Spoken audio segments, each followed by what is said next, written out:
हिंदी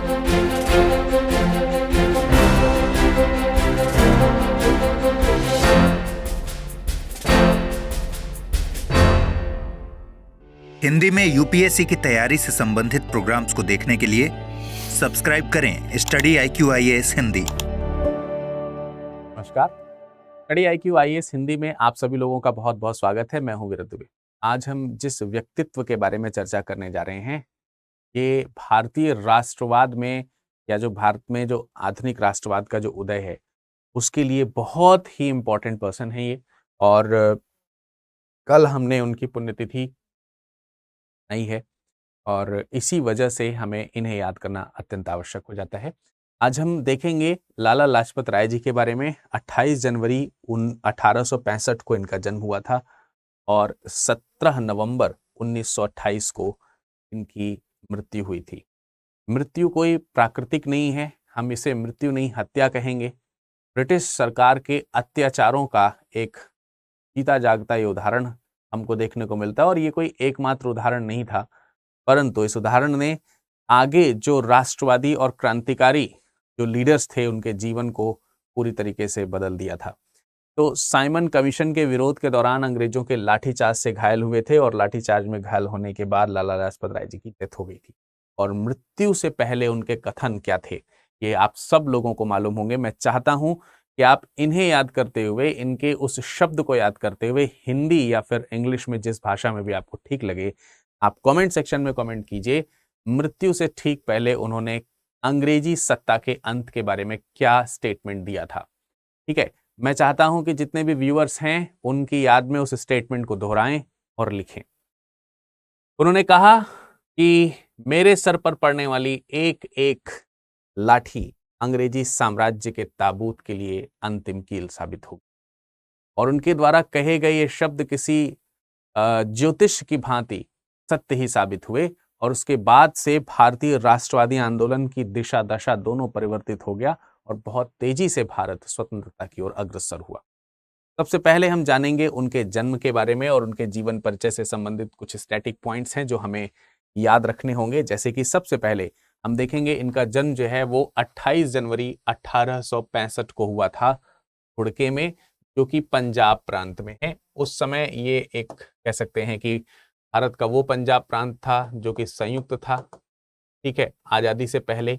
और अब वर्तमान में जब भारत विभाजित हो गया है तो विभाजित भारत के पंजाब में भी ये प्रांत पड़ता है और मोगा के पास में, पंजाब के मोगा प्रांत के पास में ये जगह पड़ती है धुड़के। ठीक है, यहाँ पे इनका जन्म हुआ था।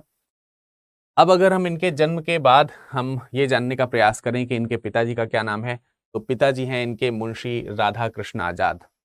मुंशी राधा कृष्ण आजाद जी जो हैं ये एक शिक्षक थे और एक सरकारी स्कूल में ये टीचिंग का काम करते थे और बहुत ही अच्छे और बहुत ही कह सकते हैं कि समाज में उनका काफी अच्छा स्थान था और एक अच्छे शिक्षक के रूप में उनका व्यक्तित्व लोगों के बीच में परिचय प्राप्त करता था। माता का नाम अगर हम बात करें तो माता का नाम था गुलाब देवी और ये काफी ज्यादा धार्मिक प्रवृत्ति की थी, धार्मिक महिला थी, एक तरीके से रिलीजियस लेडी थी।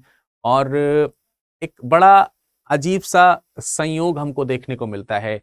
अक्सर आपने देखा होगा तमाम सारे जो क्रांतिकारी हैं, राष्ट्रवादी हैं, महान नेता हैं, लीडर्स हैं भारत में, उनकी माताओं ने उनके जीवन को संवारने में और उनके जो धार्मिक आध्यात्मिक ज्ञान है, राष्ट्रवादी जो ज्ञान है, उनसे प्रेरित होकर के उनका बच्चा जब बड़ा होता है तो वो नाम कमाता है।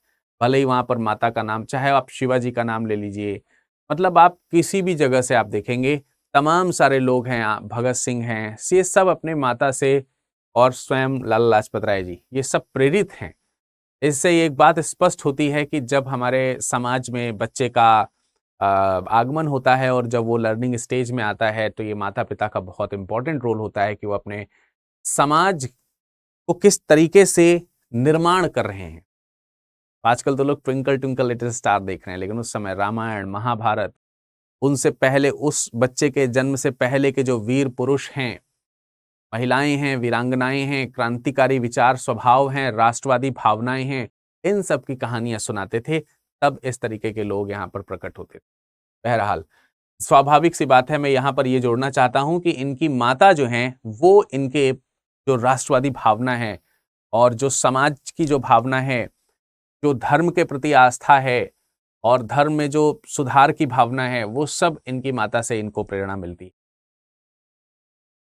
इसके अलावा हम बात करते हैं इनके जीवन साथी की, यानी इनकी पत्नी की। इनकी पत्नी हैं राधा देवी और इनसे इन्हें 3 संतानें प्राप्त हुई हैं, जो कि हैं अमृत राय, प्यारेलाल और पार्वती। ठीक है, तो ये इनके बच्चे हैं, इनके बारे में आपने जाना। शुरुआत में अगर हम प्रारंभिक शिक्षा की बात करते हैं, तो जो गवर्नमेंट कॉलेज था जिसमें इनके पिता टीचर हुआ करते थे, उसी गवर्नमेंट कॉलेज में, उसी सरकारी विद्यालय में इन्होंने अपनी प्रारंभिक शिक्षा प्राप्त करी है। और उसके बाद बड़े होकर के लॉ का जो अध्ययन किया है, ठीक है, लॉ का जो अध्ययन किया है वो उन्होंने लाहौर में किया है। लाहौर के गवर्नमेंट कॉलेज में कानून यानी लॉ का अध्ययन, यानी कि ये एक पेशे से वकील भी हैं। तो जब हम इनके व्यक्तित्व की बात करते हैं तो ये क्या हैं?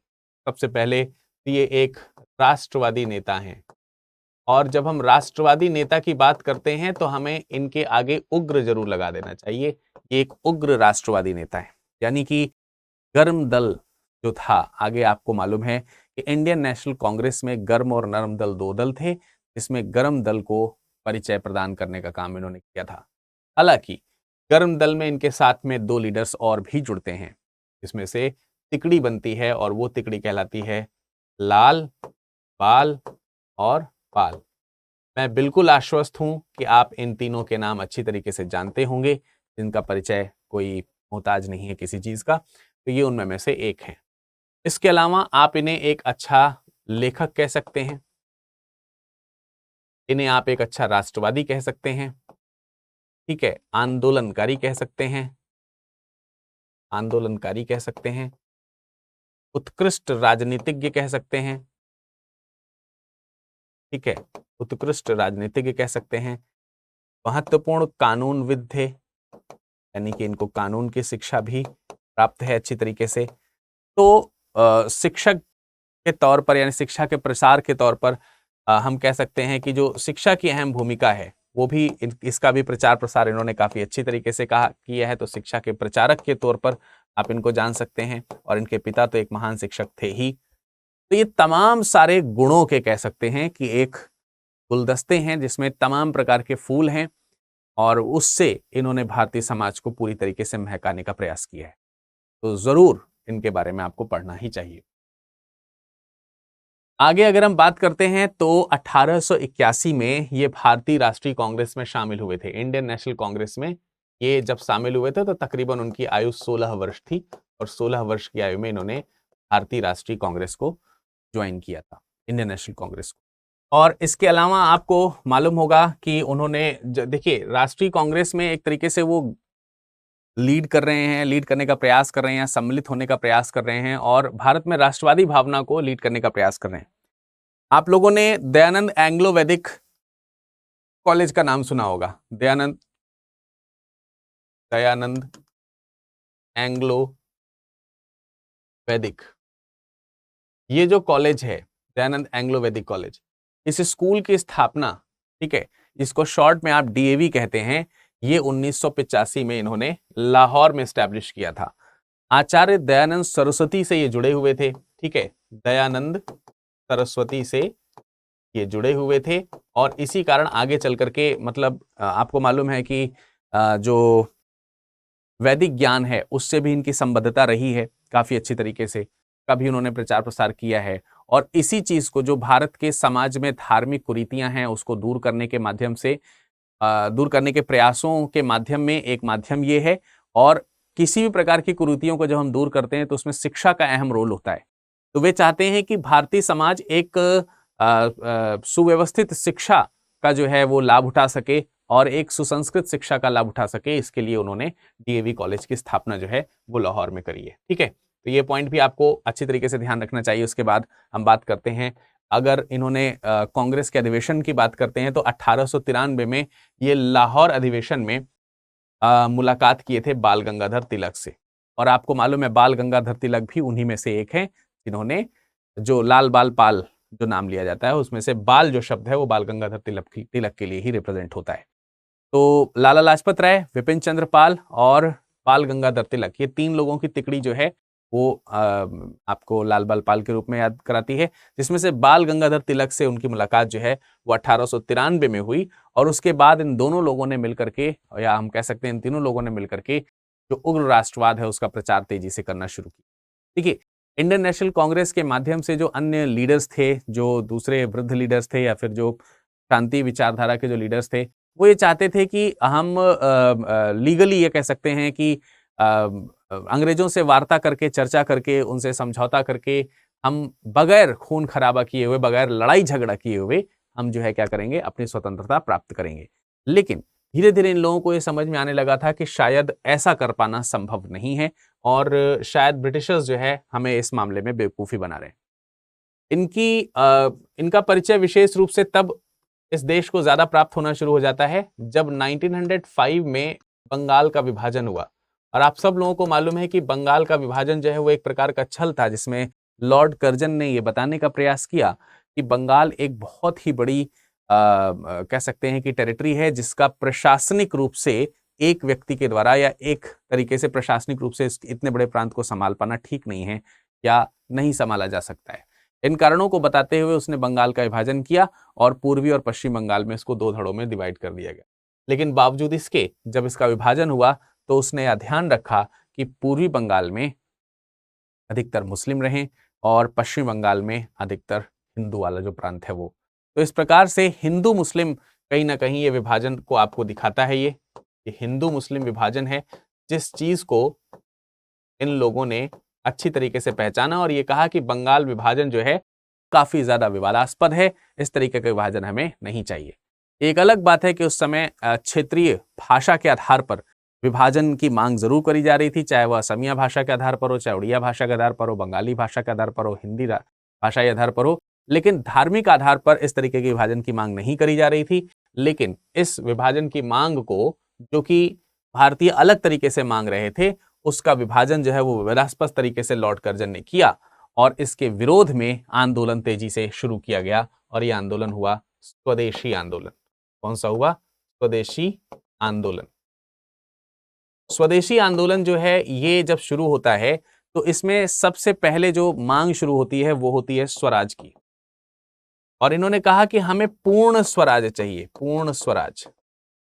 ध्यान रखने की बात यहां पर यह है कि हम इस तरीके की चीजों को नहीं चाहते हैं या इस तरीके की हमें चीजें नहीं चाहिए कि ठीक है आप हमें नियम बना के दे दो और उस हिसाब से वो नियम हमारे लिए ठीक हों और हम उसको पालन करें। हम अपने नियम खुद बना लेंगे, आप यहां से जाइए। पूरी तरीके से इस डिमांड को कहा गया पूर्ण स्वराज।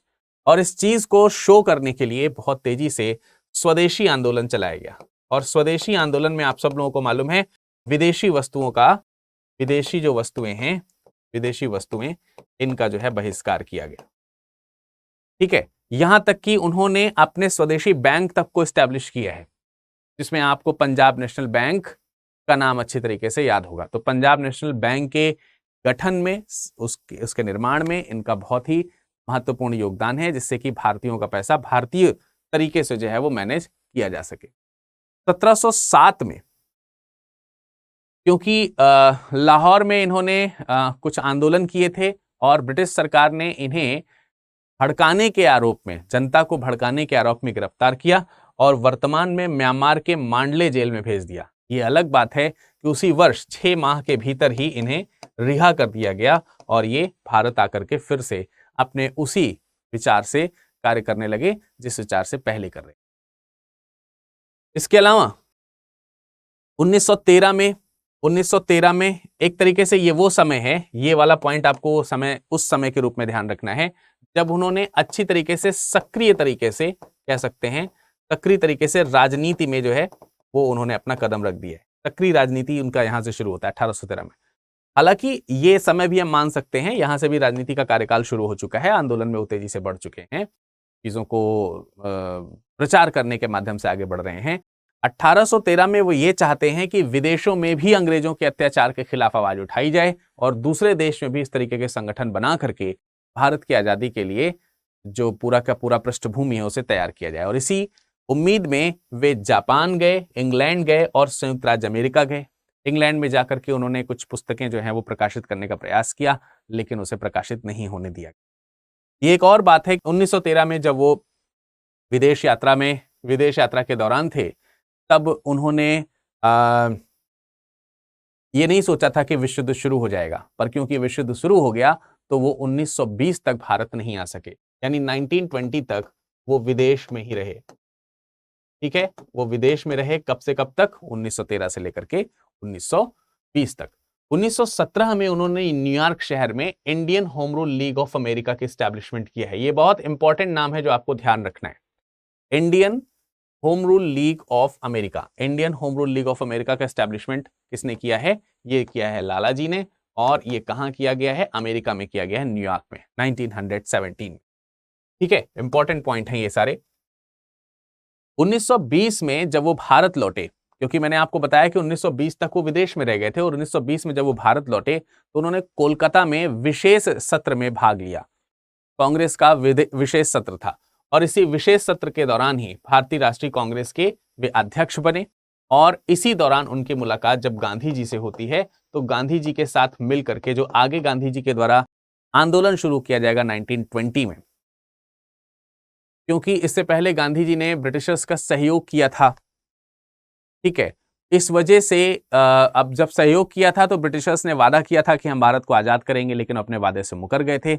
बदले में उन्होंने 1919 का जलियांवाला बाग हत्याकांड दिया, उसमें भी सक्रिय भूमिका जो है इन्होंने निभाने का प्रयास किया, और उसी भूमिका को निभाने के प्रयास के लिए ही ये जो आप देख सकते हैं भारतीय राष्ट्रीय कांग्रेस का 1920 का अधिवेशन ये हो रहा है। और गांधी जी का आगे चल करके जो असहयोग आंदोलन होगा, असहयोग आंदोलन, ठीक है, उसमें ये एक महत्वपूर्ण जो है भूमिका निभाएंगे।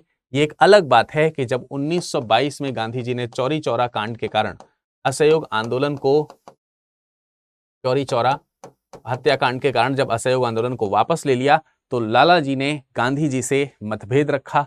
उन्होंने कहा कि ये ठीक नहीं है, और इस तरीके से, एक तरीके से कह सकते हैं गांधी जी के इस आंदोलन का उन्होंने विरोध किया कि आप इसे बंद ना करें।